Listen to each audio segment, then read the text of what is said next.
Have you ever been in a room with someone you absolutely could not stand? Just the slightest inconvenience from them would set you off. Today, we learn that atoms feel the same way. But when atoms clash, it can be very, very explosive.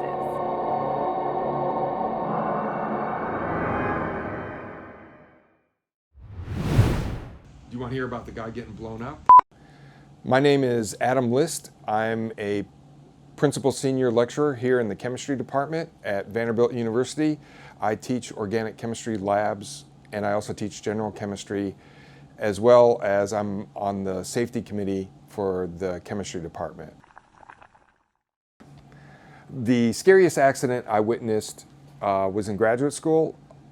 Down the hall from my lab, a research group was working with cubane, which is a high energy, highly strained organic molecule in the shape of a cube. And the student was isolating some of the compound he made, and it blew up. We felt our lab shake about 4 or 5 doors down from where this accident happened.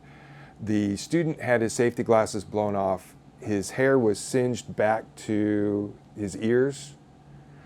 His face was completely covered with soot. Broken bits of glass and crucible ended up puncturing his arms. And he got wheeled out in a stretcher. And it was a sobering reminder for all of us in grad school that unexpected things can happen.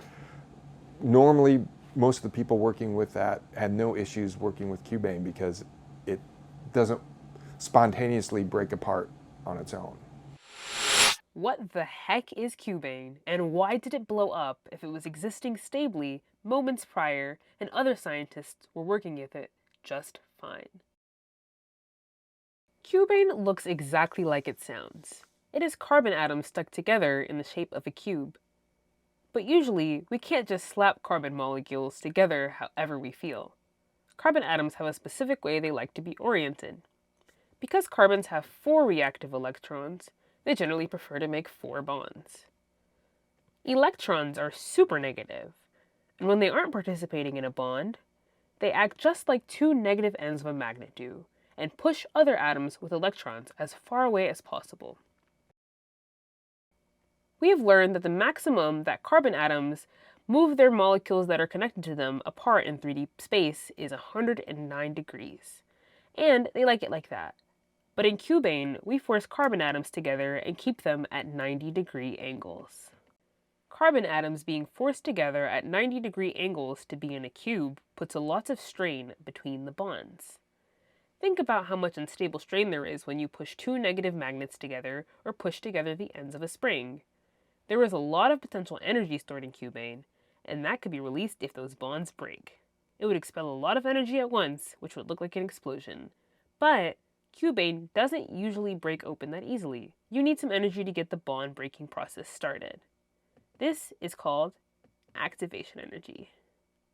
But usually, cubane doesn't have enough activation energy to actually explode, so people thought of it as safe.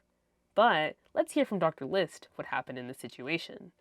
In the process of scraping with a metal spatula across a ceramic crucible, enough activation energy was put into this molecule to start to break apart the compound, and that released all this strain energy at once and released a tremendous amount of energy, causing the explosion.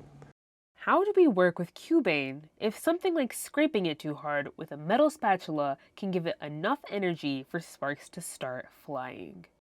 After that, they made sure that they always used rubber spatula to remove the compound, and they wore Teflon armor on their arms just in case something were to explode, and they worked behind blast shields in case something were to explode after that accident.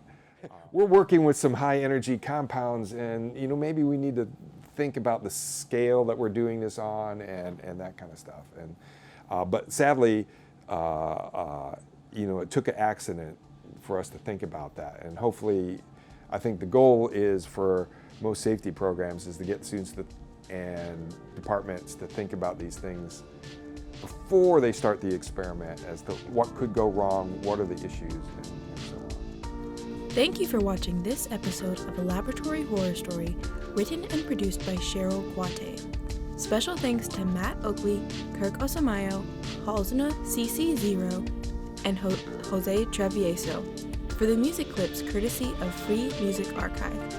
Another thanks to Pexels, Vidvio, and Aluna Blue for some of the clips used in this video. Tune in next time for another episode of Laboratory Horror Story.